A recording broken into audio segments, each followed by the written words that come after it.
بسم اللہ الرحمن الرحیم۔ عمومی طور پہ ہم یہ سمجھتے ہیں کہ جس طرح رمضان المبارک کے مہینے کے بارے میں بھی آتا ہے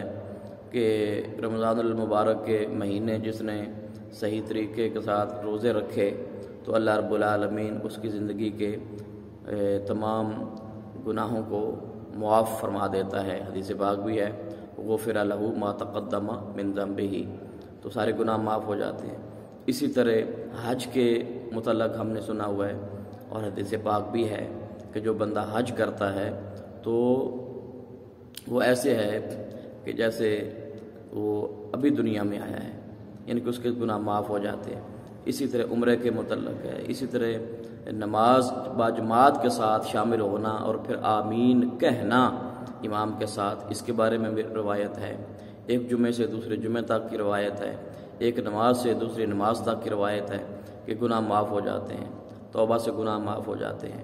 لیکن کچھ گناہ ایسے بھی ہیں کہ جو توبہ سے بھی معاف نہیں ہوتے، جو حج سے بھی معاف نہیں ہوتے، جو روزہ رکھنے سے بھی معاف نہیں ہوتے۔ وہ کون سے گناہ ہیں؟ وہ گناہ ایسا گناہ ہے کہ جو ہم نے کسی کا دل دکھایا ہے، کسی کا حق کھایا ہے، اپنے والدین کو ناراض کیا ہے، اپنے بہن بھائیوں کو ناراض کیا ہے۔ یہ حقوق العباد ہیں، پڑوسیوں کے حقوق ہیں، بہن بھائیوں کے حقوق ہیں، رشتے داروں کے حقوق ہیں۔ تو حقوق العباد کے بارے میں یاد رکھیں کہ بندہ لاکھوں سجدے کرے اللہ کی بارگاہ میں، اور اگر 1 انچ بھی کسی کی زمین پر قبضہ کیا ہے یا رشوت لی ہے یا کسی کا حق کھایا ہے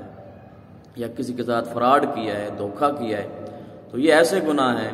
کہ جو نہ نماز سے معاف ہوتے ہیں، نہ روزے سے معاف ہوتے ہیں، نہ حج سے معاف ہوتے ہیں، نہ عمرے سے معاف ہوتے ہیں۔ ایون کہ جتنا بھی پارسا ہو پھر بھی کوئی بھی نیکی ایسی نہیں ہے کہ جو کسی کا حق معاف کروا سکے۔ یہ یاد رکھیں کہ حقوق العباد کی پاسداری کریں، کسی کا حق نہ کھائیں، کسی کو دھوکہ نہ دیں، کسی کے ساتھ فراڈ نہ کریں، کسی کے ساتھ اس کی پگڑی نہ اچھالیں اور کسی کو تکلیف نہ دیں، کیونکہ یہ ایسے گناہ ہیں، اتنے بڑے گناہ ہیں، اتنے کبیرہ گناہ ہیں کہ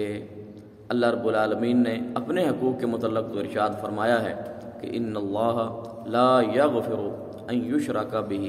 ویغفر ما دون ذلک لمن یشاء، کہ شرک نہ کرنا، اس کے علاوہ تمام گناہ میں معاف فرما دوں گا۔ تو وہ کون سے گناہ ہیں؟ وہ حقوق اللہ ہیں، یعنی کہ اگر سستی ہو گئی، آپ نماز نہیں پڑھ سکے، اذان کا جواب نہیں دے سکے، روزہ نہیں رکھ سکے، یا اور اس طرح کا کوئی عمل یا فعل ایسا کر لیا ہے جس کا آپ کی ذات کے ساتھ صرف تعلق ہے اور اللہ رب العالمین کے ساتھ تعلق ہے،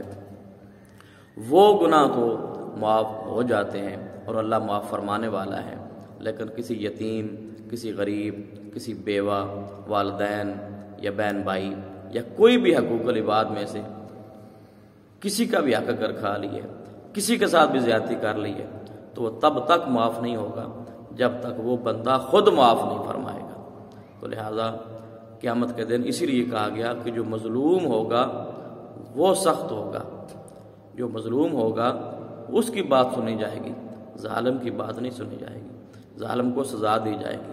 ظالم کو پکڑا جائے گا، ظالم کو کٹہرے میں لایا جائے گا، اس کو وہاں پر جواب دینا ہوگا، وہ اللہ کی پکڑ میں آئے گا۔ اور اللہ پاک نے فرمایا اِنَّ بَطْشَ رَبِّكَ لَشَدِيدٌ، کہ بے شک تیرے رب کی جو پکڑ ہے وہ بڑی سخت ہے۔ تو ایسا کوئی بھی کام نہ کریں کہ ہم اللہ کی پکڑ میں آ جائیں، اس کے عذاب میں آ جائیں اور پھر ہمیں معافیاں مانگنے سے بھی معافی شاید نہ ملے۔